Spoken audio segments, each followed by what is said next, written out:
Hey guys, welcome back to the channel. Today I'm going to be filming a how to manual video where I'm going to show you how to manual in 3 easy steps. So manuals are a really fun skill. They're also a really fundamental skill for biking, and they can help you unlock cool lines on trails and pump tracks, and will also help you learn how to drop, like ride off drops, do bunny hops and jump properly. So what you're going to need is a bike, preferably a dirt jump bike or a BMX, because you'll have a shorter rear end and a smaller rear wheel, so it'll be easier to get your weight off the back of the bike. But if you have a mountain bike or a cross-country bike, that's fine too.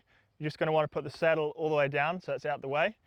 You're also going to want a helmet in case you crash, because you're going to be learning a new skill, and also preferably a flat surface or a slight downhill road is going to make learning a manual easiest. Okay, now we're ready for step 1, which is going to be lifting up your front wheel. So for the front wheel lift, you're going to want to move your weight down and back in an L shape and try and get your weight over the rear axle.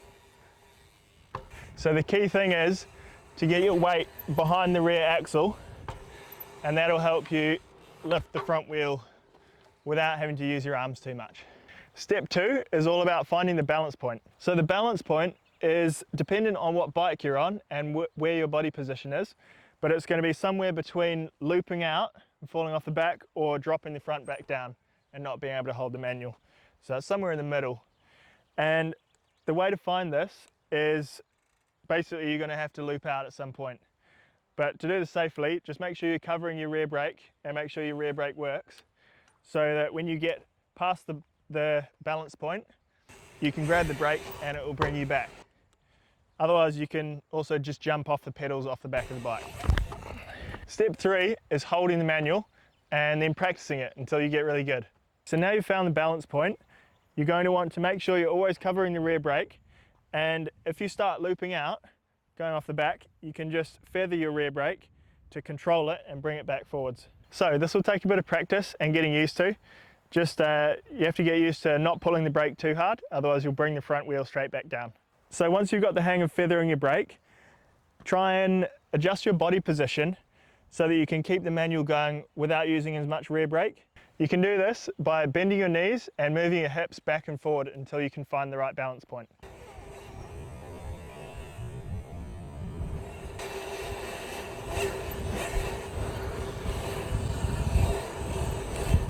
Alright, so those are the 3 main steps. Here's a couple of things to avoid and a couple of extra bonus tips for you. So the most common mistake is trying to lift up with your arms. Just remember to move your weight down and back so that you can get into the correct position. Another really common mistake is not covering your rear brake, and then you'll just loop out and you might land on your ass. So a bonus tip is dropping your heels. Make sure you're dropping those heels, and that'll help get your weight back and into the right position. So my last tip is going to be try the manual at multiple different speeds. You'll find it's quite hard to balance at slow speeds, but it's a bit safer. And then manualing at higher speeds, it can actually be easier to keep the manual going, but obviously you're going fast, so it can be more dangerous, especially when you're learning. As you can see, I'm going quite slow here. It can be quite easy to find the balance point going slow, but it's harder to balance side to side.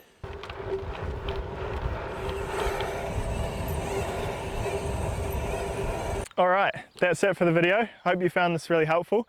Let me know in the comments if you've got any questions about manualing technique. I'll try and answer those. But the main thing is just get out there and practice it.